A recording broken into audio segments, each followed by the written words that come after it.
पिछले वीडियो में my friends आपने देखा होगा कि मैंने किस प्रकार से ये सब्यसाची ब्लाउज कटिंग किया, जो कि इस पफ मास्टर से हमने बनाया है। ये पफ मास्टर इस कर्विगो के साथ बिल्कुल फ्री मिलता है, एक साइज का, देखिए ओपन नेक का। अब देखिए माय फ्रेंड्स, बहुत सारे लोगों को स्लीव की कटिंग में बहुत मजाक लगता होगा, है ना। तो इसको गौर से देखो, इस फोटो में, इस पिक में देखिए स्लीव यहाँ पर इतनी बुरी तरह से टाइट है जिसकी वजह से ये ऊपर नहीं जा रहा है, नीचे खींच रहा है। तो इसके दो चीजें हो सकती है।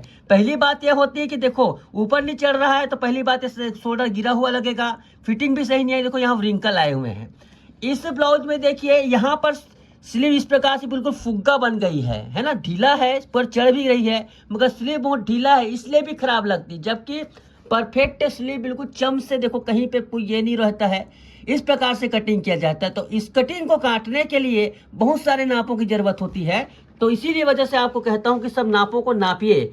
अगर आप इंस्टाग्राम में इस चीज को देख रहे हैं तो हमारे यूट्यूब चैनल ब्लाउज मास्टर पे जरूर जाइए, इन सब नापों के बारे में क्या बोलते समझ में आएगा। तो चलिए, मैं सबसे पहली बात तो यह है कि बॉडी से जब आप नापते हैं, तो हमें 3-4 किस्म के नापों की जरूरत होती है। देखो यहाँ पर आर्म होल की जरूरत पड़ती है, बाइसेप की जरूरत पड़ती है, सॉरी ये अपर स्लीव राउंड है, ये बाइसेप का नाप है, ये मोहरी का नाप है, ये बॉडी से मिलता है। अब यहाँ पर दिक्कत ये होती है कि हमारे कमेंट में पढ़ने को आता है कि हमारे तरफ बॉडी से नाप नहीं लिया देने देते हैं, अभी भी क्या बोलते हैं, सब ये करते हैं। तो यहाँ पर देखिए इस प्रकार से पुराने ब्लाउज का भी नाप लिया जा सकता है। तो पुराने ब्लाउज में भी सारे कुछ मिल जाता है। तो बशर्ते ध्यान से रखिएगा कि पुराने ब्लाउज में इस प्रकार की समस्या तो नहीं आ रही है। ये कस्टमर को, अगर आपके पास ये बुक है तो जरूर दिखाइएगा कि इस प्रकार से टाइट तो नहीं होता है। तो कस्टमर से इस चित्र को दिखाकर पूछिएगा कि इस प्रकार से टाइट तो नहीं होता है, इस प्रकार से झोल तो नहीं आता है। तो चलिए हम एक नाप लेते हैं, इसका नापते हैं।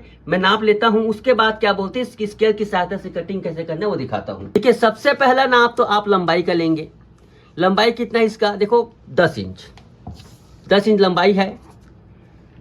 उसके बाद आर्म होल को नापो। आर्म होल को नापना बिल्कुल सीधा सीधा नापिए। पुराने ब्लाउज में क्या होता है, खींच कर इस प्रकार से नापोगे तो बिल्कुल आसानी से निकल। 7.25 इंच, 7¼ इंच, मतलब ये 14.5 इंच बनेगा पूरा तैयार, 7¼ इंच, ठीक है। उसके बाद देखिए इसे हम क्या कह सकते हैं, अपर स्लीव राउंड, है ना, ये 6 इंच है, बहुत जरूरी है। तैयार है ना सारे नाप, 6 इंच है।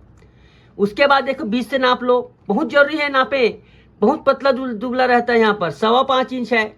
और मोहरी नाप लो, ये 4.25 इंच है, मतलब 5 इंच में 1/4 इंच कम। इस प्रकार से हमें नाप मिल गया।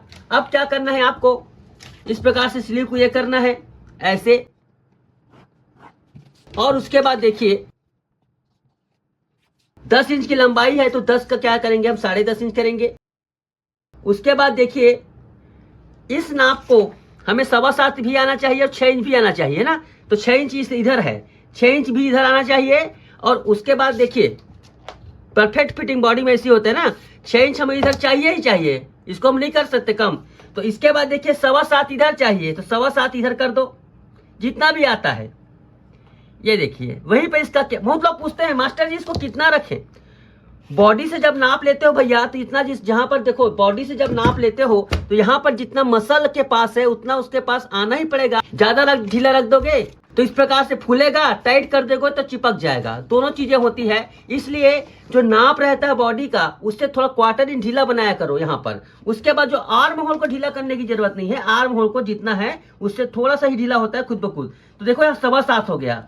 अब देखिए यहाँ पर 5.25 इंच, 5.25 इंच यहाँ पर इसका है, तो 6.5 इंच में लगभग यहाँ पर लगाओ। 5.25 इंच कहाँ पर आ रहा है, ये मैंने कपड़े से लिया है नाप, इसलिए इसमें लूज एड नहीं कर रहा हूँ।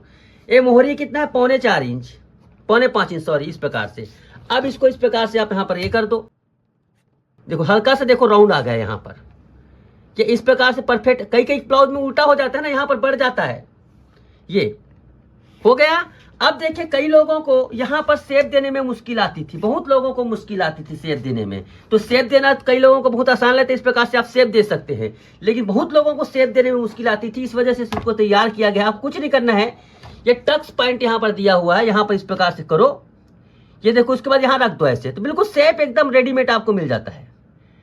देखो यहाँ पर शेप बिल्कुल रेडीमेड मिल जाता है ऐसे, ये ठीक है। अंदर का देखो खांच कितना देना है, मैं यहाँ पर देखो ये कर देता हूँ स्केच पेन से, पेन का इस्तेमाल तो करना ही पड़ेगा। यहाँ पर देखो ये खांच अंदर का आ जाएगा, इस प्रकार से सेट कर दो, मतलब हर चीज इसमें रेडीमेड मिल जाएगा ऐसे।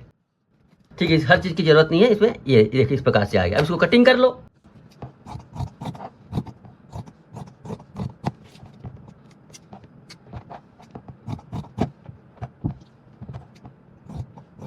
ये देखिए बिल्कुल शेप तैयार हो गया है, बिल्कुल रेडी। आप चाहे तो उसको अपने हिसाब से थोड़ा बहुत और एडजस्ट कर सकते हो। कई लोगों को कुछ और ज्यादा चाहिए, लेकिन ज्यादा मत कीजिए। यहाँ पर सिलाई पड़ती है ना, यहाँ पर पहले इसको सिलते वक्त मतलब इसकी सिलने का तकनीक देखिएगा, मैं यूट्यूब में जरूर बताऊंगा। अब कंटिन्यू होने वाला हूँ, बहुत सारे प्रॉब्लम से सालों हो गए हैं। तो देखो स्लीव की कटिंग कितनी शानदार तरीके से शेप ले लिया है। ये शेप बहुत मुश्किल से आता है माय फ्रेंड्स, कई लोगों को नहीं आता। जो लोग बहुत ही ज्यादा एक्सपर्ट हैं उनको तो मैं सादर प्रणाम करता हूँ, आपने मेहनत से वो मुकाम हासिल कर लिया है। लेकिन जो बिगिनर होते हैं उनके लिए बहुत प्रॉब्लम आती है। तो इस प्रकार से शेप बनाने के काम आ सकता है। आगे आने वाली वीडियो में यहाँ पर देखो SML, ये डार्ट लेंथ क्या है, ये सब चीजों के बारे में बताऊंगा। डार्ट लेंथ क्या है, ये इसके इस्तेमाल क्या है, हर चीज का इस्तेमाल बताया जाएगा। आज के लिए बस इतना ही, धन्यवाद।